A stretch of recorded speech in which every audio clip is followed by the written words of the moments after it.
So in this freeform tutorial video, I am going to be showing you guys how to bold text here on freeform. So once you have freeform open up on your device, I'm just going to go ahead and press Untitled 4 for this demonstration to open up a blank new board.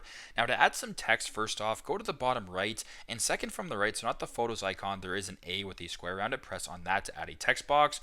And now it says double tap to enter text. I'll just type in the text right here, bold. Now, pretty simple. It's just basic text right here. It's not bolded whatsoever. I can make it larger. I can make it smaller. If you want to bold the text, double tap it right here to open up this bar right here to where it says A, B, I, and a U. Press on that right here to get to the bold thing, and press on bold. Just like that, and press on done right here. Now your text is bolded. So super simple, super straightforward, but this is how to bold text here on freeform. Thanks again for watching, and I hope this video helps.